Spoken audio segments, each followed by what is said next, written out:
Bien, hermanos, como mencioné antes, vamos a llegar a hoy, llegamos a la culminación de la serie titulada Vida en Comunidad. Y el pastor Rubén y yo hemos disfrutado muchísimo el poder enseñar. Bueno, Diego también ha estado con nosotros compartiendo ahí algunos textos. Y ha sido un gozo para nosotros ver cómo de manera propicia Dios usó esta serie para seguir edificando la vida de su iglesia y sobre todo en el contexto en el cual nos encontramos. Necesitamos vivir unidos más que nunca, necesitamos vivir las implicancias del evangelio más que nunca. La iglesia está creciendo y no queremos que Gracia se convierta en un conjunto de personas aisladas o en grupos, sino que recordemos que somos parte de un solo cuerpo.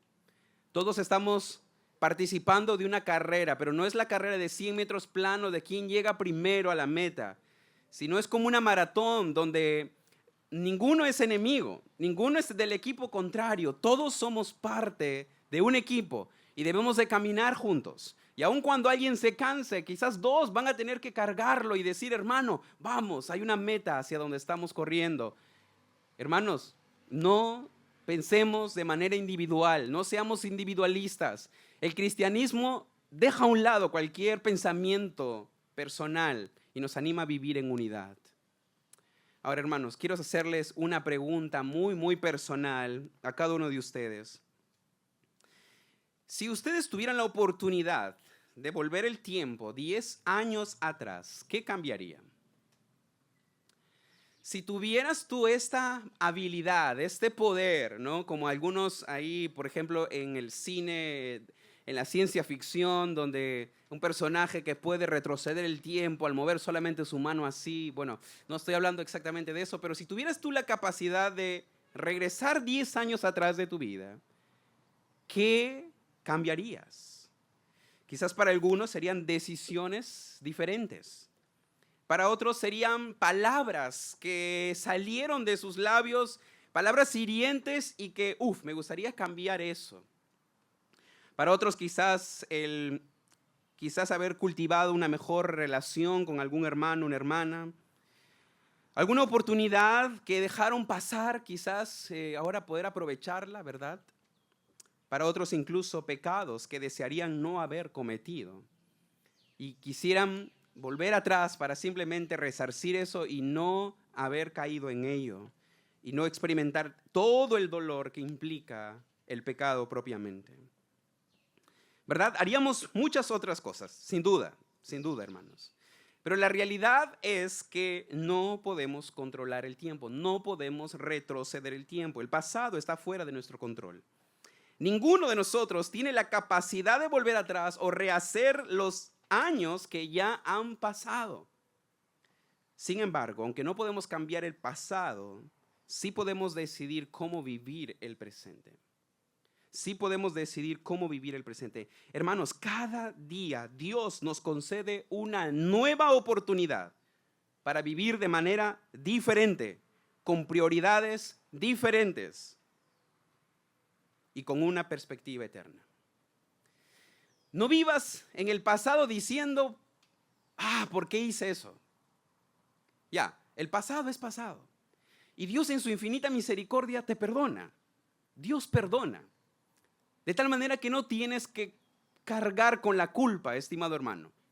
Dios murió en la cruz no solamente por tus pecados pasados, pagó los presentes y los futuros. Él murió en la cruz para llevar la culpa que tú y yo no podíamos cargar. Pero hermanos, ¿cómo estamos viviendo en el presente? Yo recuerdo cuando tenía 30 y el número 30 para mí me daba miedo. Y cuando llegué al 30, hice una evaluación y dije, he desperdiciado 30 años de mi vida. Y en cada año que yo cumplo, y de seguro ustedes también, evalúan cómo han vivido ese año. ¿Cómo estás viviendo en el presente? ¿Con prioridades distintas? ¿De maneras distintas? ¿Con una perspectiva eterna? Hemos cantado preciosos himnos, hermanos, que nos recuerdan verdades muy profundas. Pero ¿estás realmente anhelando esa patria celestial? ¿Estás viviendo con esa expectativa del regreso inminente de Cristo? ¿Estás viviendo como si todo esto ya va a llegar a su culminación? ¿Estás viviendo de esa manera, estimado hermano? Podemos cambiar el presente si vivimos de una manera consciente del futuro que Dios tiene preparado para nosotros. Nuestra noción del futuro no debe paralizarnos, no debe llenarnos de temor, debe servir como una fuente de motivación para vivir el presente. Yo converso con muchos de ustedes entre semana y veo la necesidad de constantemente volver a este principio que vamos a estudiar el día de hoy, porque somos fáciles de olvidarlo y de vivir con una perspectiva terrenal, pero no eterna.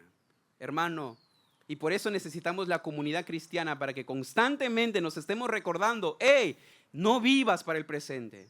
Creyente, vivimos con una expectativa eterna de la vida y necesitamos recordarnos unos a otros.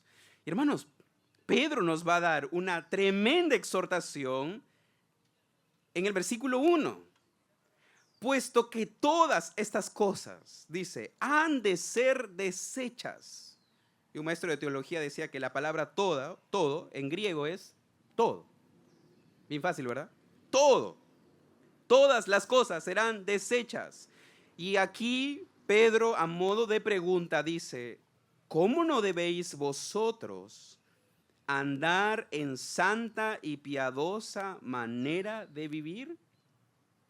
En otras palabras, hermanos, Pedro nos invita no a mirar hacia atrás, sino hacia adelante. No podemos regresar 10 años al pasado, pero sí podemos vivir hoy a la luz del futuro que Dios nos ha prometido. Y ese futuro incluye, hermanos, el regreso de Cristo. El regreso de Cristo. ¿Vives con esa perspectiva? ¿Vives con esa esperanza bienaventurada? ¿Vives con ese gozo? ¿Vives aguardando deseosamente, ansiosamente el regreso de Cristo? No es broma lo que voy a decir, hermanos, pero mi suegro siempre nos decía, antes de casarme con Jessica, ¿y si Cristo viene? Y yo le decía, suegrito, no diga eso, pues. No le decía suegrito, no le decía, don Gustavo, no diga eso, pues, déjeme casarme, por lo menos, ¿no? Ya después. Pero mi suegro me hacía pensar en cosas que, hermano, realmente son trascendentales.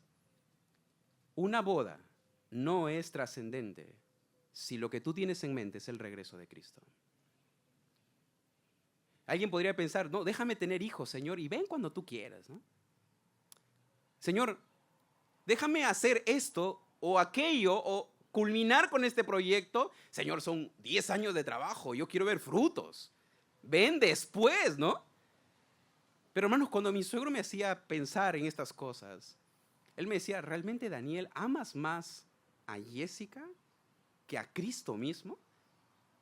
Y me hacía pensar, tú estarías dispuesto a decir, no importa si no me llego a casar, si no llego a tener hijos, pero si Cristo viene, eso es lo que yo más anhelo en mi vida.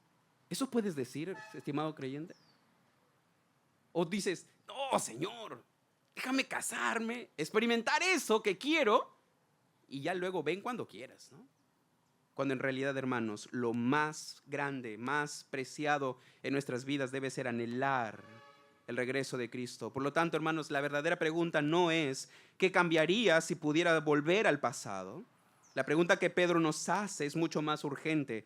¿Cómo deberías vivir hoy sabiendo que Cristo puede regresar en cualquier momento?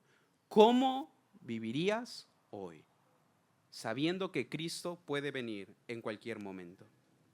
¿Serás como aquella virgen, aquellas vírgenes que se durmieron en sus laureles diciendo, no, tarde el esposo en llegar? ¿O serás como aquellas otras vírgenes que estaban velando? Y como vimos en un sermón anterior que me tocó predicar, ¿estamos realmente siendo sobrios, velando en oración, sabiendo Cristo viene pronto, Cristo viene? O tú dices, no, han pasado 2000 años y no ha sucedido nada. ¿Qué si me divierto un añito, no? Y pasa ese año y cuando echas la cuenta ya han pasado 30 años que has vivido para ti y no para el propósito para el cual Dios te creó, estimado creyente. Entonces, hermanos, en los versículos del 1 al 18, Pedro nos muestra cómo debemos de vivir, cómo debe vivir un creyente que realmente espera el regreso del Cristo.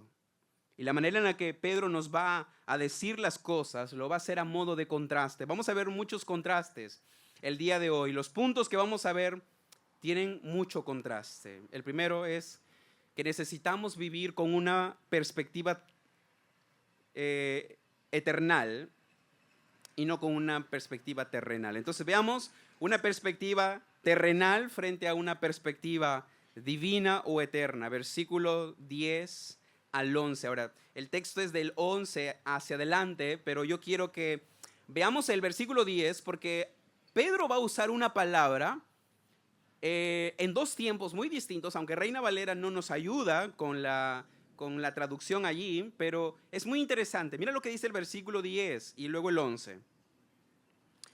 Pero, ¿están conmigo? Perdón, dije la cita. Segunda de Pedro, capítulo 3, versículo 11 al 18, pero ahora vamos a leer desde el 10. Dice así la palabra de Dios: pero el día del Señor vendrá como ladrón en la noche, en el cual los cielos pasarán con grande estruendo, y los elementos ardiendo, dice, serán deshechos. Ahí está la primera palabra. Y la tierra y las obras que en ella hay serán quemadas. Versículo 11. Puesto que todas estas cosas han de ser deshechas. Y ahí está otra vez la misma palabra. Y aunque el versículo 10 se relaciona con el 11 porque usan una misma palabra, que en griego es lío, Reina Valera no nos ayuda a entender que la segunda vez que Pedro usa la palabra, no la usa en tiempo futuro, la usa en tiempo presente. La gran pregunta es, ¿por qué los traductores no tradujeron la palabra serán deshechas en vez de traducirla así? ¿Por qué no la tradujeron está siendo deshecha? ¿Por qué? Hay dos razones. Y ya lo he explicado antes en sermones anteriores, porque vivimos en una realidad de un ya, pero todavía no. Vivimos en esta realidad del escatón, de ya, pero todavía no. Y aunque Pedro reconoce que el mundo ya está en un proceso de descomposición, en un proceso de destrucción, esta destrucción tendrá una culminación futura. Eso es lo que está diciendo. Y por eso los autores finalmente terminan traduciendo esta palabra en futuro. Serán deshechas. Y es que en realidad lo que Pedro está diciendo, hermanos, es que todas estas cosas están siendo deshechas y serán deshechas. Desde Génesis capítulo 3, el mundo se está deteriorando. Al punto de que cuando tú llegas a Romanos capítulo 8, Pablo va a decir que la tierra, el mundo en el que vivimos, está gimiendo con dolores de parto, esperando su redención. La tierra gime, la tierra está siendo destruida. Este mundo está siendo destruido, está en un proceso de descomposición a causa del pecado. Y sin duda, hermanos, este mundo va a ser deshecho algún día completamente. La palabra de Dios, hermanos, que creó las cosas, dijo, sea la luz, y la luz fue hecha. Esta misma palabra va a ser la que va a destruir este mundo. Y eso tú lo puedes ver en los versículos anteriores. Entonces, hermanos, podemos entender este texto desde esta perspectiva. La tierra está siendo deshecha y será deshecha. Eso nos habla, hermanos, de que este mundo es efímero.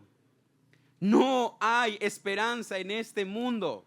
Eso es lo que Pedro está diciendo. Tú no puedes poner tu confianza en este mundo, porque este mundo se está deteriorando. Este mundo va a terminar. Y por eso no puedes anclar tu vista, tu esperanza en este mundo. No, mi hermano, este mundo es pasajero. Y por eso Pedro nos da primero una perspectiva terrenal para luego apuntarnos a una perspectiva eterna. Versículo 11 dice, puesto que todas estas cosas, y podríamos leerlo entonces así, están siendo y serán deshechas, ¿cómo? Ahí está la perspectiva divina. ¿cómo no debéis vosotros andar en santa y piadosa manera de vivir? Luego dice versículo 12, esperando y apresurándoos para la venida de el día de Dios, en el cual los cielos encendiéndose serán deshechos y los elementos siendo quemados se fundirán. Pero nosotros, dice, esperamos, según sus promesas, cielos nuevos y tierra nueva, en los cuales mora la justicia. Aquí hay muchas cosas, hermanos, que ver. Por favor, no pierdan su atención allí. Lo primero que Pedro nos quiere decir es que a la luz de esta perspectiva eterna de la vida, necesitamos recordar cómo debemos de vivir en el presente, el estilo de vida del creyente ante la expectativa de la venida de Cristo. Pedro va a dejar a un lado a los burladores. Recuerden los versículos anteriores. Si tú has leído ya este capítulo con anterioridad, te vas a dar cuenta que hay un grupo de burladores que dice, ¿dónde está la promesa de el advenimiento? Es decir, de la segunda venida de Cristo. Porque desde que vuestros padres murieron hasta el día de hoy, nada ha cambiado. Y así hay mucha gente, hermanos, que va a buscar socavar tu fe diciéndote, ¿cuándo Jesús dijo que iba a volver? Hace 2000 años. Uy, no es poco tiempo, ¿eh? Son 2000 años. Y posiblemente falten muchos más. Y eso puede que te haga pensar, ¿vale la pena realmente vivir para Dios? ¿Vale la pena invertir mi tiempo, mi energía, mis recursos, todo lo que Dios me ha dado para Él? Sabiendo que posiblemente estoy creyendo una mentira o una cosa que nunca va a suceder. Y el mundo piensa de esta manera porque cree que Dios es un Dios negligente. Un Dios que ha creado, sí, el mundo, pero luego simplemente lo ha abandonado a su suerte. Dios se ha desligado del mundo de tal manera que los ha dejado allí a su suerte, a que puedan vivir. Pero hermanos, Pedro nos da un gran énfasis. Él dice, el Señor no retarda su promesa, según algunos la tienen por tardanza, sino que Él es paciente. Y vamos a ver más adelante esta conexión, ¿ok? Pero Pedro nos da razones suficientes para poder decir, creyentes, si Cristo no ha venido es porque Él es paciente. La base de su aparente tardanza es su misericordia y su paciencia para un mundo que se está cayendo en el pecado y que se está hundiendo en el pecado.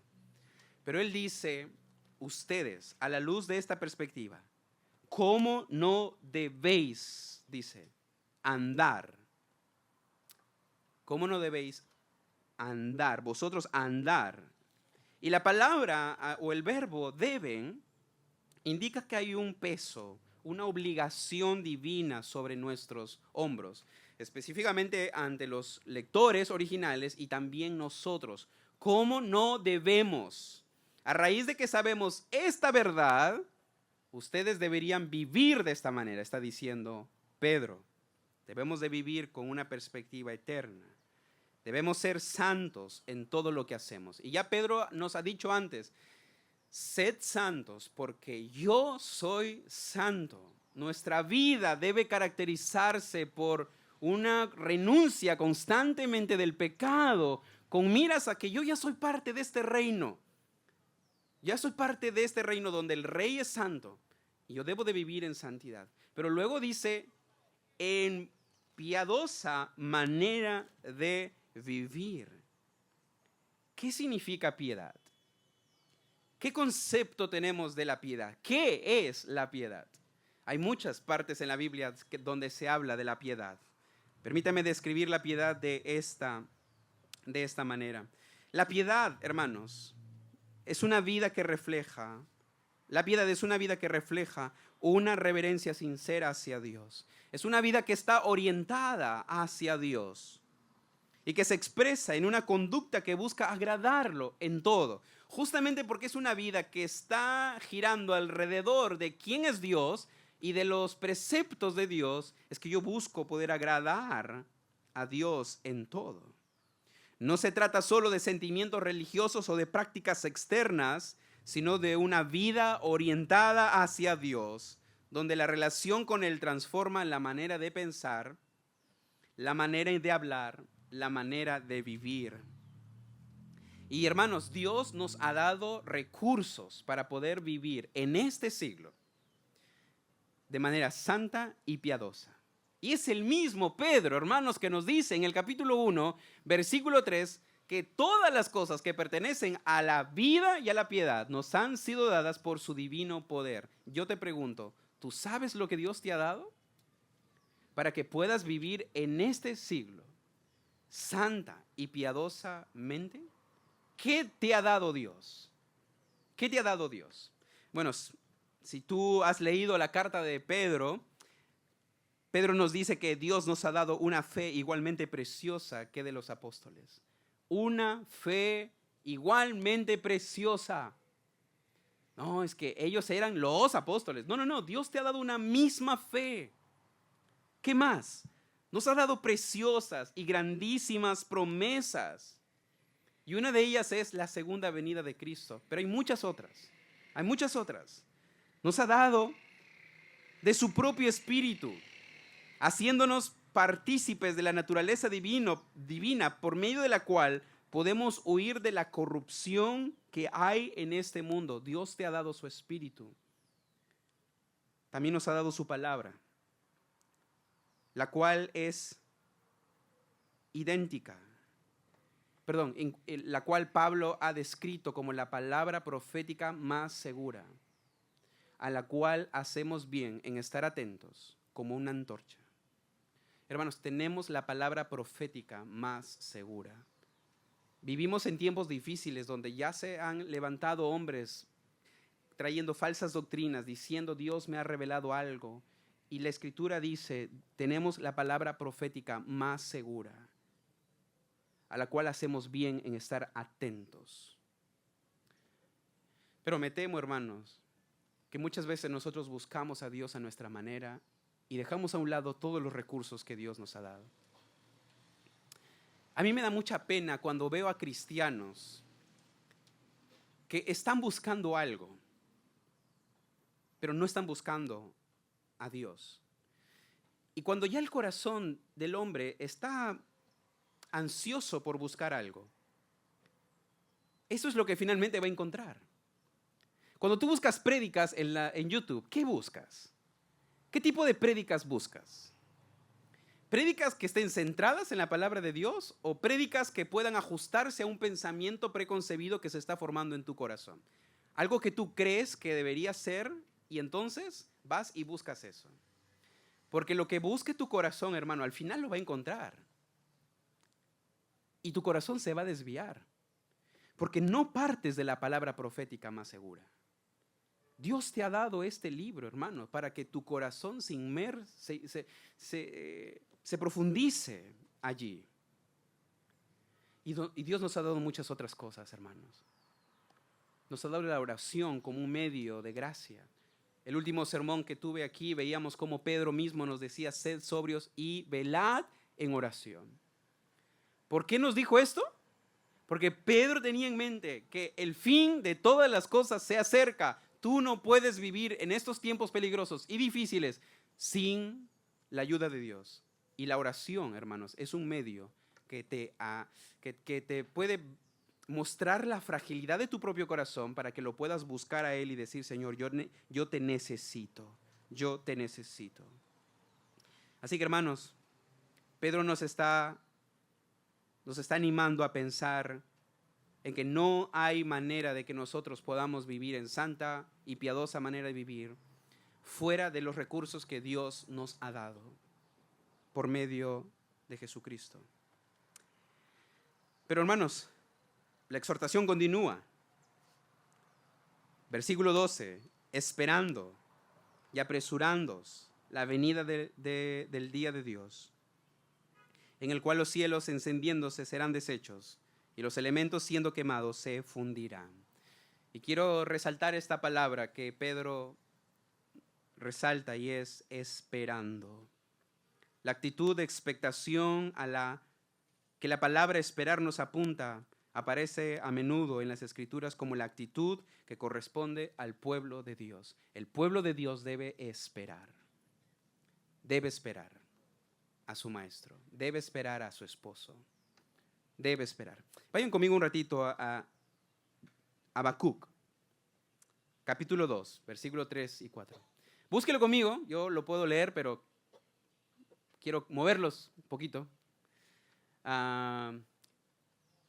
Habacuc, ¿dónde está ese que hay en la Biblia ese libro? Sí, hermano, está en el Antiguo Testamento. Habacuc, capítulo 2, versículo 3 al 4. Muy bien. Sí, capítulo 2, versículo 3 al 4. Muy bien, si ya lo ha encontrado, usted sígame con su vista. Dice de esta manera: aunque la visión tardara aún por un tiempo, más se apresura, hacia el fin, y no mentirá. Aunque tardare, dice, espéralo, porque sin duda vendrá, no tardará. He aquí que aquel cuya alma no es recta se enorgullece, mas el justo por su fe vivirá. Ahora, ¿cuál es el contexto de estas palabras, hermanos? El contexto inmediato es una promesa dada al pueblo de Dios sobre el juicio que él traería sobre los babilonios. Ustedes saben que por mucho tiempo el pueblo de Israel fue oprimido, fue esclavizado, fue llevado al exilio. Y Dios, a pesar de la infidelidad de su pueblo, Dios siempre ha tenido misericordia de ellos. Y Él les dice: yo voy a traer liberación. Yo voy a traer juicio sobre aquellos que los están oprimiendo.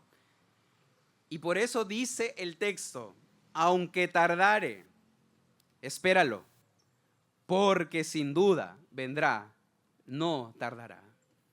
Hermanos, lo que Dios estaba probando en el corazón de su pueblo era una fe que descansara en las promesas de Dios. Hermanos, aunque parece que tardara, espéralo, porque Él vendrá. Amén. No bajes la guardia, creyente. Estimada iglesia, espéralo, espéralo.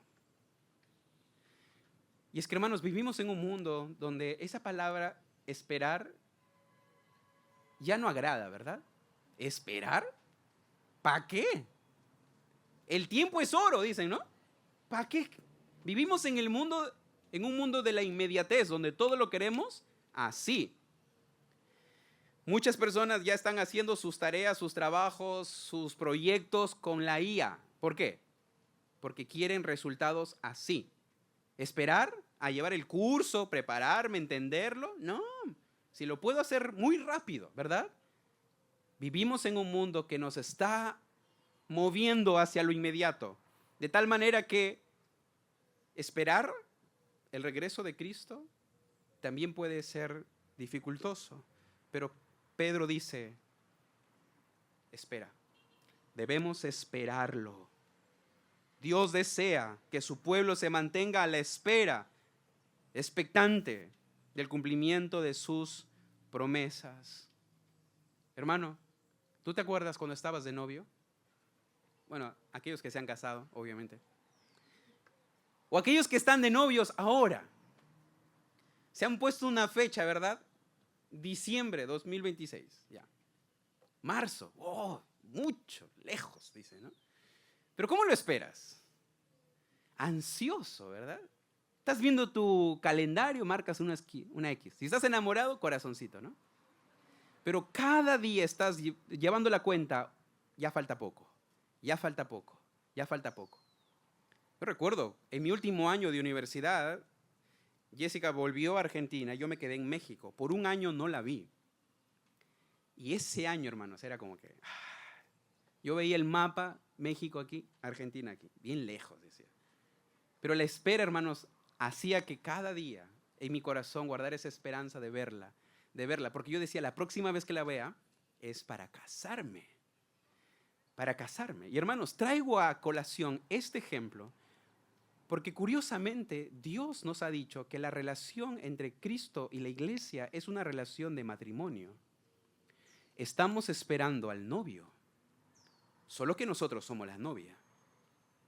Y nosotros estamos expectantes o debemos estar expectantes esperando al novio y decir, ¿cuándo viene? ¿Cuándo viene por mí? ¿Cuándo viene? Pero ¿qué pasaría si una novia o un novio dice, no, ya no lo espero? Acá me voy con otro, ¿no? ¿En Argentina? No, acá uno de México nomás, ¿no? Cerquita. Hermanos, y el corazón del hombre es así. El corazón del hombre se va tras dioses que no son Dios. Y tengamos cuidado, hermanos.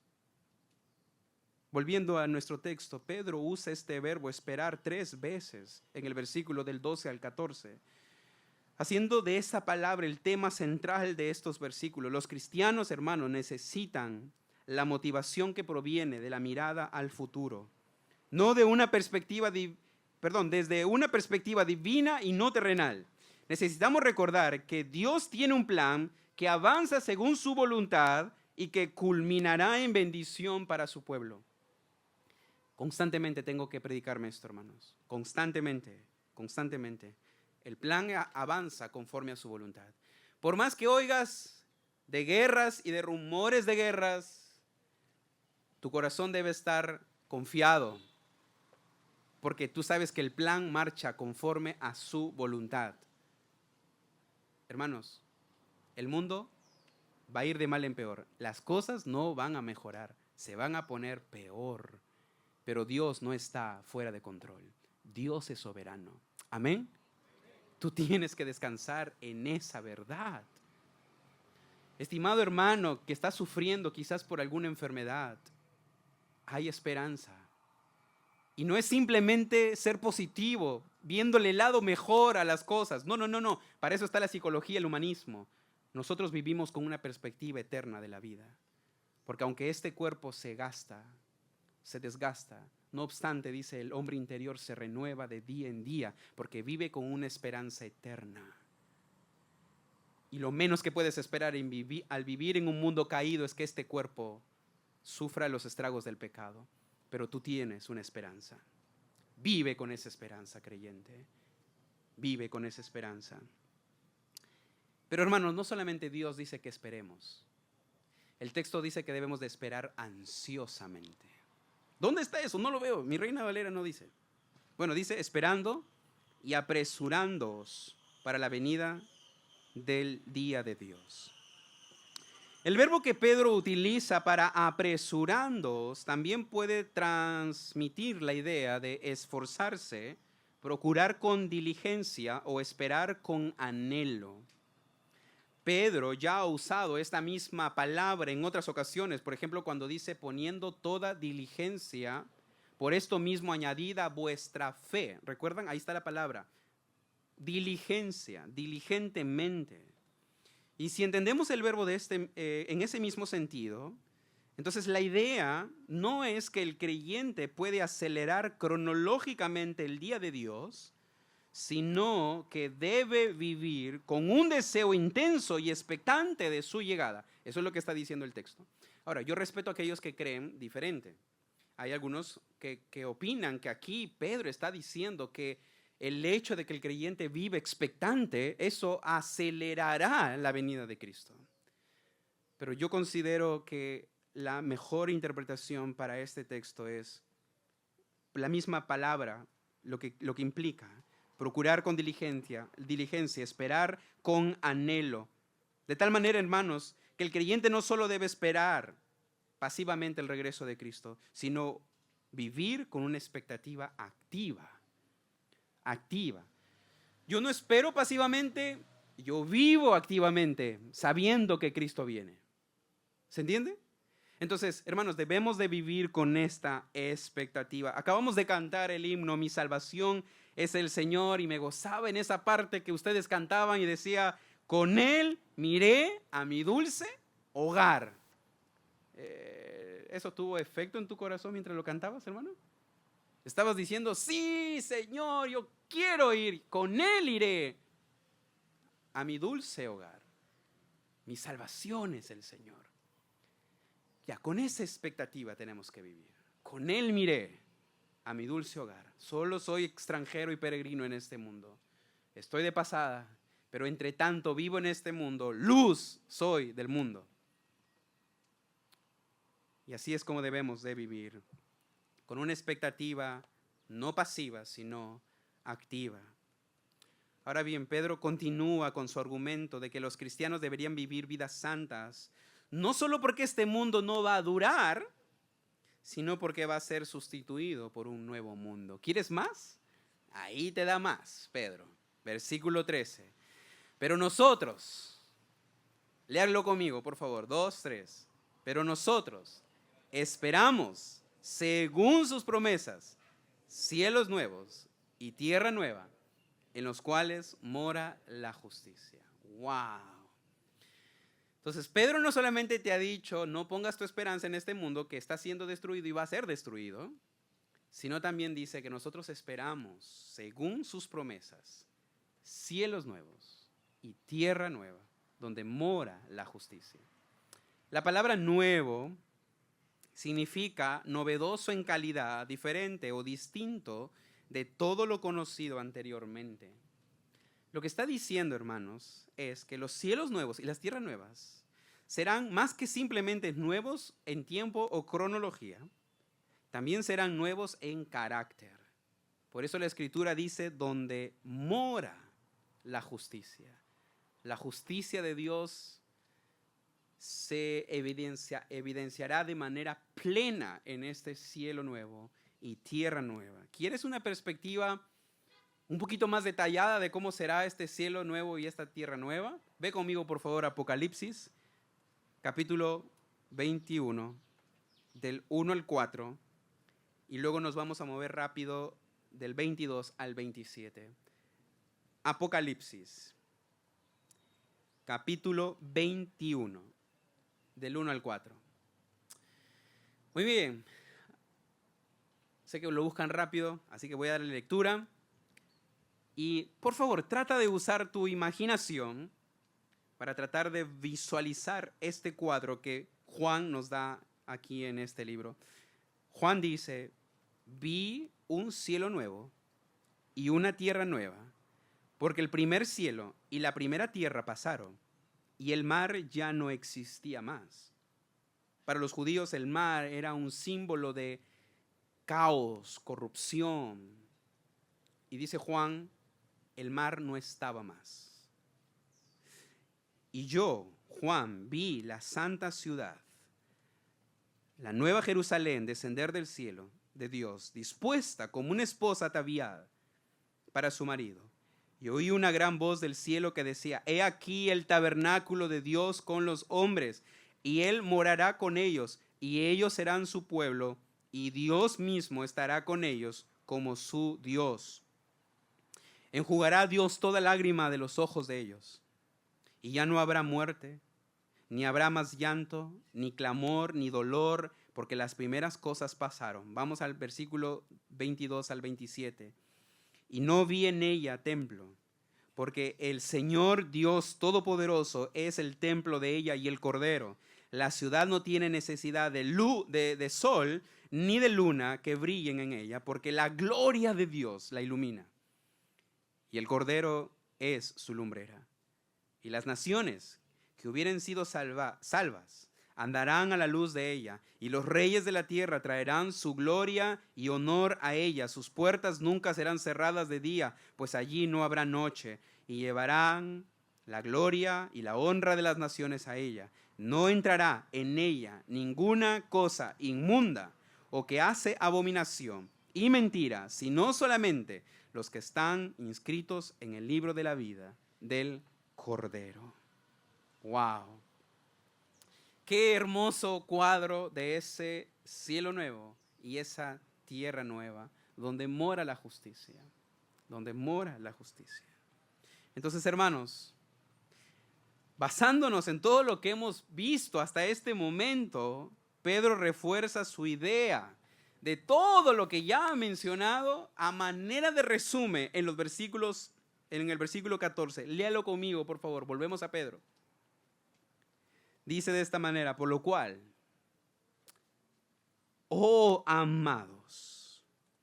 Es interesante, ¿no? Esa terminología es de Juan, pero vemos a un Pedro transformado, muy tierno, y dice: amados, estando en espera de estas cosas, procurad con diligencia ser hallados por Él sin mancha e irreprensibles en paz. Esto es lo mismo que Juan dice en su epístola cuando él en el capítulo 3 dice: hermanos, todavía no somos lo que deberíamos ser. Estoy parafraseando el texto.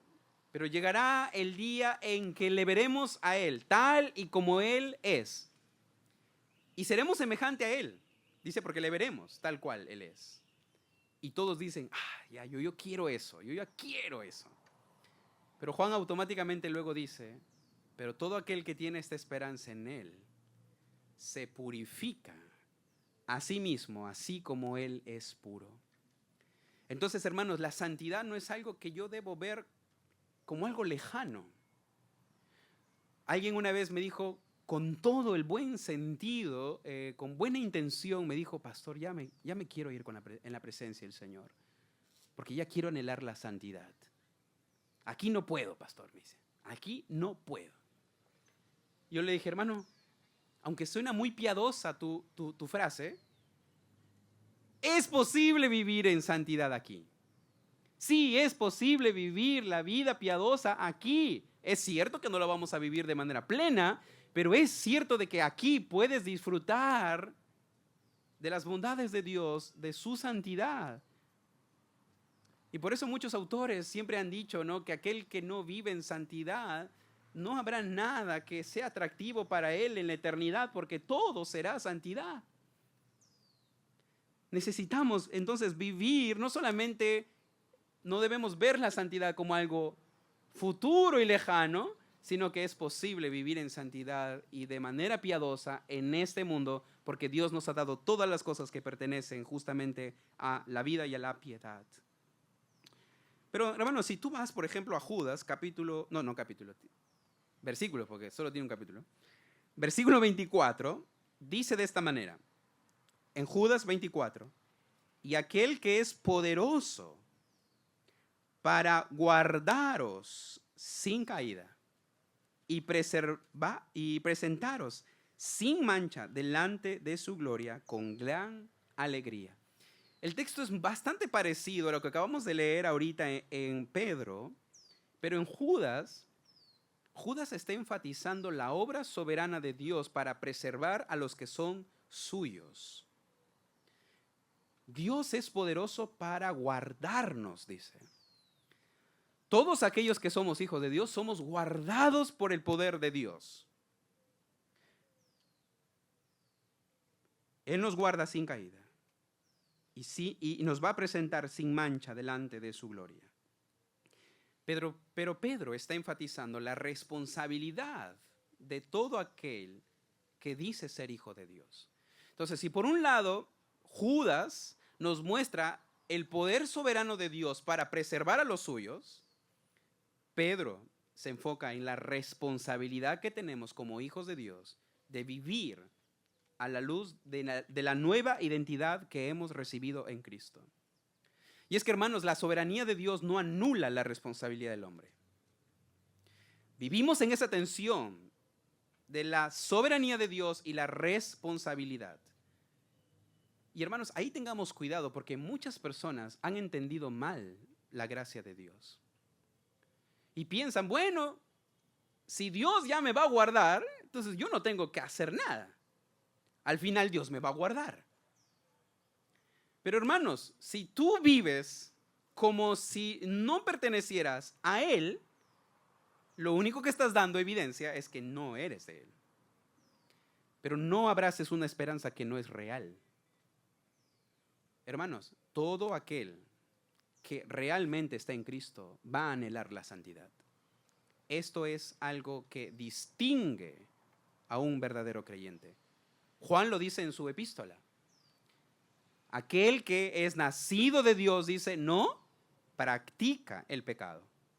No está diciendo que no peca, porque él mismo inició la epístola diciendo que si alguno dice que no peca, es mentiroso y le hace mentiroso a Dios. Pero si alguno peca, dice, puede confesar sus pecados, aquel que es fiel y justo para perdonarlo y limpiarnos de toda maldad. Y el capítulo siguiente dice que si alguno peca, abogado tiene para con el Padre a Jesucristo el justo, pero no se siente cómodo embarrado en el pecado o revolcándose en el pecado, anhela la santidad. Entonces, hermanos, por un lado Judas nos habla del poder de Dios para preservarnos, sí, pero Pedro está enfatizando aquí la responsabilidad. Procurad con diligencia, dice, ser hallados por él sin mancha e irreprensibles en paz. En paz. Entonces, hermanos, a manera de conclusión, la realidad de la soberanía de Dios no debería disminuir nuestro esfuerzo sincero por acercarnos a la meta, que es ser conformados a la imagen de Cristo. No debe disminuir en nada, en nada. Muy bien, hermanos, hasta aquí hemos visto el primer punto. El punto 1 ha sido el más extenso. No se preocupen que así no va a ser el segundo ni el tercero. Pero es importante que entendamos la base de todo lo que Pedro nos está diciendo. No solamente necesitamos tener una perspectiva eternal de la vida y no terrenal, sino que aquí viene el segundo contraste. Necesitamos entender, hermanos, que tenemos que vivir a la luz de la interpretación bíblica correcta y no distorsionada de las Escrituras. Porque, hermanos, todo lo que nosotros creemos va a terminar afectando la manera en cómo vivimos. Y si tú abrazas una verdad que no es bíblica, eso va a afectar la manera en cómo vives. Por eso, creyente, es importante que lo que tú creas te asegures que viene de este libro. Y no simplemente porque lo dijo tal persona, tal autor, sino porque proviene de este libro. Mira lo que dice el versículo 15 en adelante. Y tened entendido. Y tened, dice, entendido que la paciencia de nuestro Señor es para salvación, como también nuestro amado hermano Pablo, según la sabiduría que le ha sido dada, os ha escrito. Y luego vamos a ver el 16, pero quiero detenerme primero aquí en el versículo 15. Entonces, hermanos, recordemos el contexto. Pedro dice que la razón del por qué Cristo no ha vuelto por segunda vez es a raíz de su misericordia y su paciencia para los no salvos. Si Cristo no ha venido, es porque es paciente contigo. Estimado amigo que me escuchas, Dios es paciente. Dice que todas las cosas serán destruidas, todas las cosas serán deshechas. Y la palabra todas no solamente implica las cosas que observamos, inanimadas, sino que implica al ser humano. Cuando Cristo venga, Él también va a destruir a aquel que no es de Él. Pero en este texto, hermanos, nos está diciendo que la razón del por qué todavía Dios no ha venido para juzgar el pecado y ponerle fin al pecado es porque Él es misericordioso, Él es paciente. Él es paciente. Entonces, Dios no es negligente, no es que el Señor se ha olvidado de sus promesas, sino que Él actúa en base a su fidelidad, en base a su misericordia y a su paciencia. Por eso el Señor dice, Él no retarda su promesa, según algunos la tienen por tardanza, sino que es paciente para con nosotros, no queriendo que ninguno perezca, sino que todos procedan al arrepentimiento. Así que la primera cosa que Pedro está abordando es justamente que la razón tiene que ver con la paciencia del Señor. Tened entendido que la paciencia de nuestro Señor es para salvación. Salvación. Entonces, hermanos, Dios nos ha puesto a nosotros actualmente como agentes de su gracia para seguir proclamando las verdades de aquel que nos trasladó de las tinieblas a su luz admirable. Aún hay gente que necesita el evangelio, hermano. Y por eso Romanos dice, ¿cómo pues oirán aquel en el cual no han creído? ¿Y cómo creerán en aquel en quien no han oído? ¿Y cómo oirán sin haber quien les predique? ¿Y cómo predicarán si no fueren enviados? Como está escrito, cuán hermosos son los pies de los que anuncian la paz, de los que anuncian las buenas nuevas. Hermanos, Dios no se deleita en la muerte del impío. Dios quiere la salvación del impío. Y Dios nos ha involucrado en este plan. No calles, creyente. Dios te puede usar para convencer el corazón por medio de la palabra, por medio del Espíritu Santo, a través de tu propia vida, y puede obrar salvación en aquel que tú quizás ni te imaginas, ni crees. Pero Dios sigue haciendo, Dios sigue salvando, Dios sigue incluyendo gente a su reino, Dios sigue atrayendo a sí mismo al hombre para sí mismo. Y Dios nos ha involucrado en este proceso. Esa es la respuesta bíblica a la pregunta que tenían estos burladores. Pero hay una segunda cosa, versículo 16. Y aquí vemos la interpretación distorsionada. Casi en todas sus epístolas dice, hablando en ellas de estas cosas, lo que Pedro está diciendo es que él no es el único que está hablando de la venida inminente de Cristo, de la necesidad de vivir en santidad y en piedad, sino que Pablo también, dice, nuestro amado hermano Pablo también ha escrito de estas cosas. Pero él escribe diferente a mí, dice Pedro, entre las cuales hay algunas difíciles de entender, las cuales, dice, los indoctos e inconstantes tuercen, como también las otras escrituras, para su propia perdición. El término que Pedro está usando es fuerte: indoctos e inconstantes.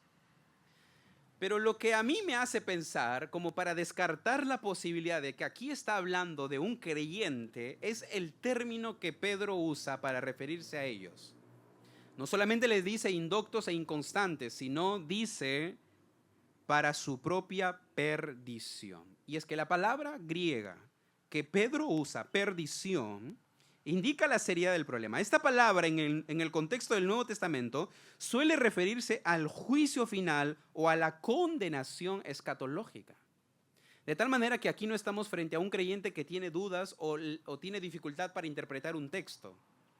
Estamos frente a una persona que no ha nacido de nuevo, que no está arraigada en la verdad y que por ende tuerce la palabra de Dios para sus propios fines. No solamente para fines económicos en algunos casos, sino para poder justificar su propia impiedad. Y por eso Pablo va a decirle a Timoteo, ten cuidado porque en los postreros días vendrán hombres amadores de sí mismos, que tendrán apariencia de piedad, pero negarán, dice, la eficacia de ella con sus propias vidas. De estos huye.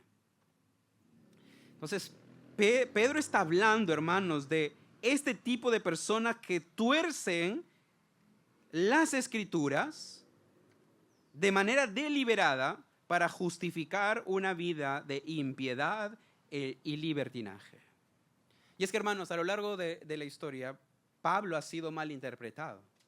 Algunos decían, por ejemplo, mira, las obras no importan. Al final cuenta la fe que yo tengo. Pero, hermanos, esto es erróneo. Esto, si tú, amigo que me escuchas, estás teniendo este pensamiento, esto es un entendimiento errado a la doctrina de la justificación solo por la fe. Santiago dice de esta manera, así también la fe, si no tiene obras, está muerta en sí misma. Capítulo 2, versículo 26 dice, porque como el cuerpo sin espíritu está muerto, así la fe sin las obras está muerta. Y la enseñanza es clara, las obras no nos salvan, pero la fe que salva nunca viene sola, siempre produce una vida transformada. Y hay personas que entendían mal a Pablo y decían, no, las obras no importan. Otros entendían mal también. En Cristo somos libres, por tanto, todo me es lícito. Y por eso Pablo en 1 Corintios tiene que abordar este tema, y él usa esta conclusión de muchos diciendo, sí, Todo me es lícito, pero no todo conviene. Hermanos, tengamos cuidado. Todo me es lícito, sí, pero no todo conviene. Todo me es lícito, pero no todo edifica. La libertad en Cristo no es libertad para pecar, sino libertad del dominio del pecado para vivir de una manera que glorifique a Dios. Y hay personas que dicen, no, yo soy libre. Por si acaso, soy reformado. Soy libre. He entendido la gracia de Dios como no te imaginas. Otros decían, si yo ya soy salvo, no importa cómo viva. Y otra distorsión fue pensar que la gracia de Dios permite vivir en pecado sin consecuencias. Y Pablo va a decir, ¿qué pues diremos? ¿Perseveraremos en el pecado para que la gracia abunde? Y él dice, de ninguna manera. Porque los que hemos muerto al pecado, ¿cómo viviremos aún en él? Y muchas personas abrazaron una gracia barata, a la que Dietrich Bonhoeffer le denominó así, esa gracia barata.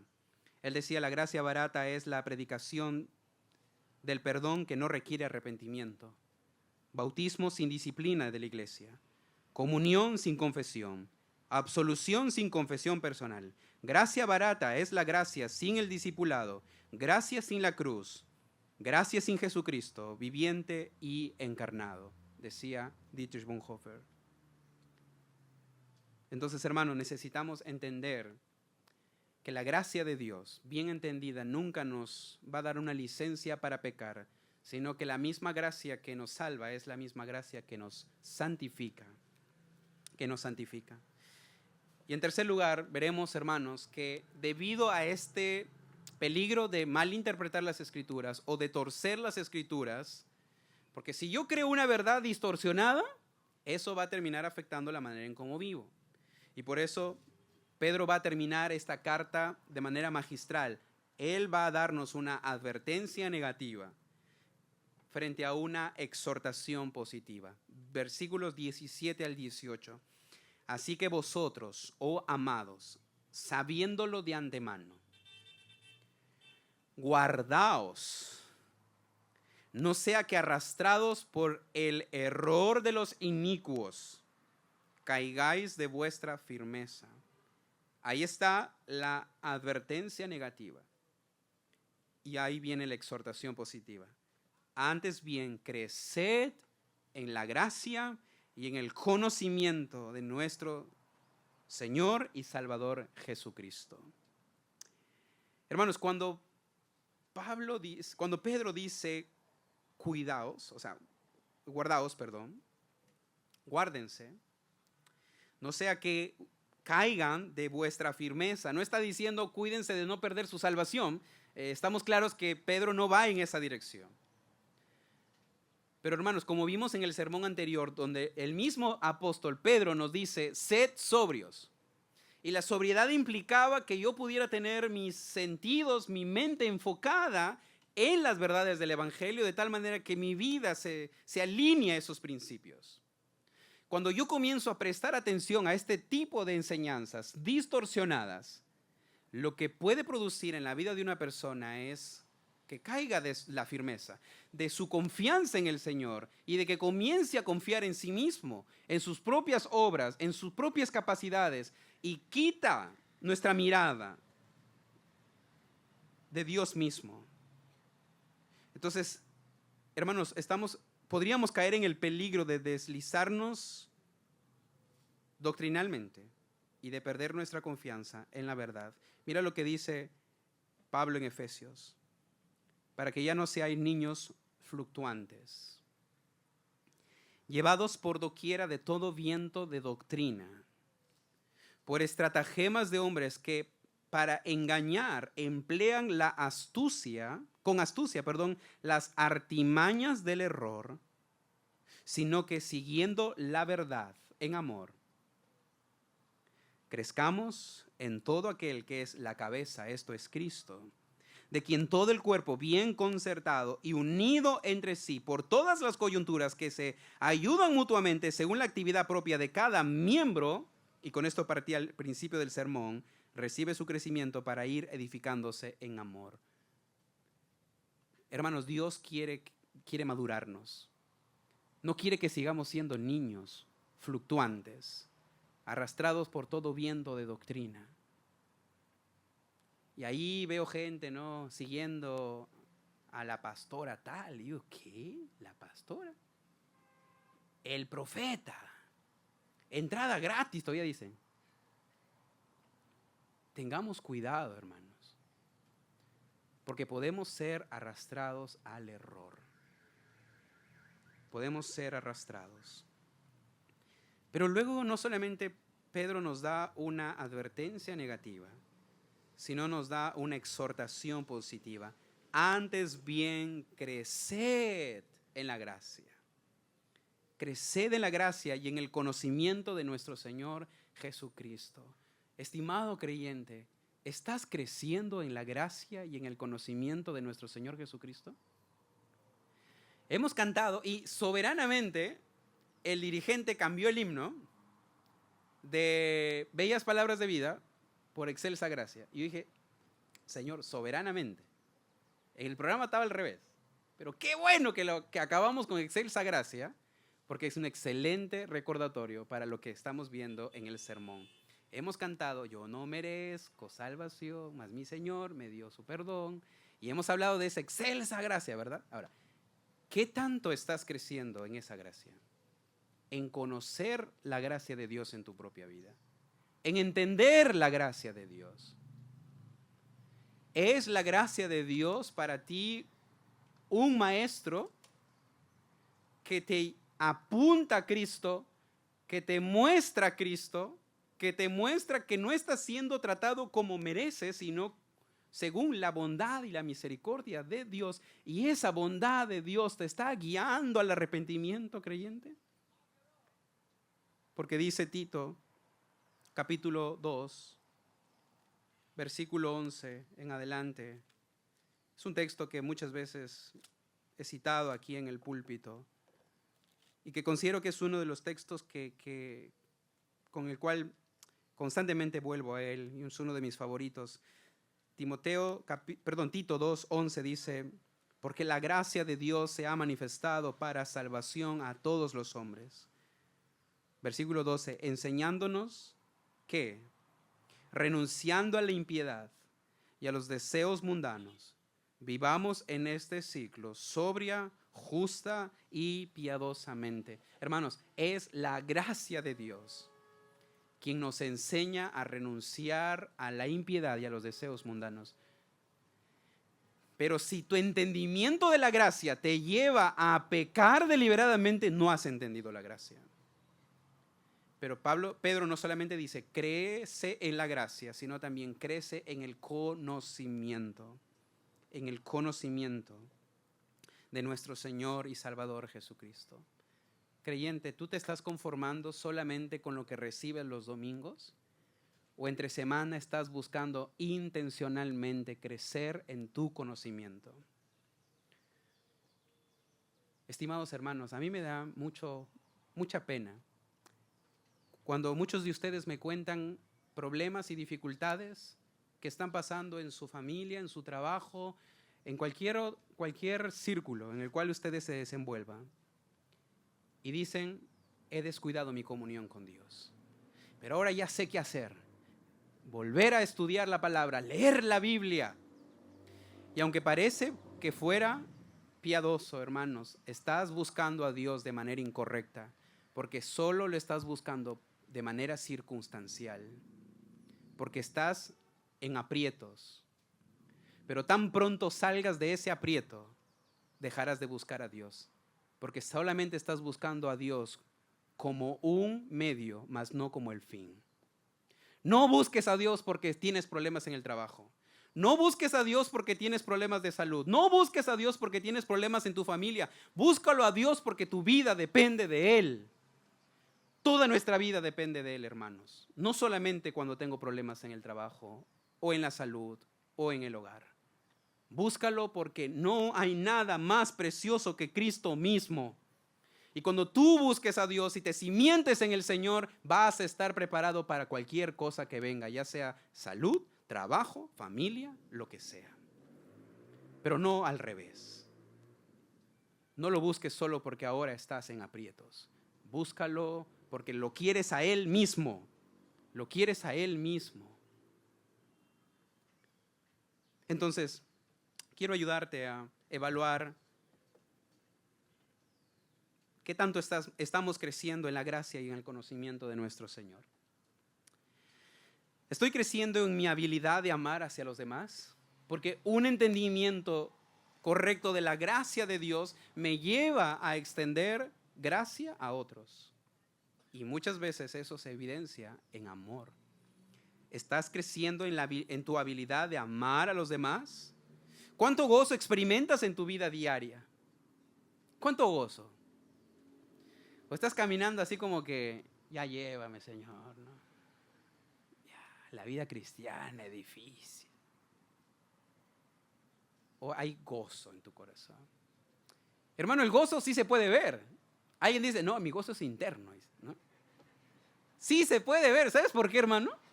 Porque el gozo es el fruto del Espíritu Santo. Y si es fruto del Espíritu Santo, se puede ver. Al igual que el amor, la mansedumbre, la paciencia, el dominio propio, todo lo demás. Entonces el gozo sí se ve, hermano. Sí se ve. Cuando pregúntate, ¿cuánto he crecido en paciencia hacia los demás? Especialmente hacia aquellos que han pecado contra mí. ¿Qué tan amable o humilde he sido hoy al tratar con los demás? ¿Qué tan humilde soy cuando recibo corrección de parte de otro? ¿Cómo estoy con respecto a mi dominio propio? ¿Cómo estás en esa área? ¿Cómo estás en esa área? ¿Has crecido en dominio propio? ¿O son los mismos pecados una y otra vez revolcándote y llevándote a la miseria? ¿Has crecido? ¿Tengo control sobre mis impulsos pecaminosos? ¿Qué tan bien estoy controlando mi lengua o mi enojo con otros? Hermanos, estas preguntas pueden ayudarte. No son las únicas, pero tienen el propósito de evaluar nuestro corazón delante de Dios. ¿Cómo estamos creciendo en la gracia y en el conocimiento de nuestro Señor? Ahora, ¿por qué es importante para Dios tu crecimiento espiritual? ¿Por qué? ¿Por qué es importante que estés firme en Cristo? Bueno, por todo lo dicho anteriormente, obviamente, pero porque el texto termina con un versículo tan bello. Léelo conmigo, por favor. Y con esto terminamos.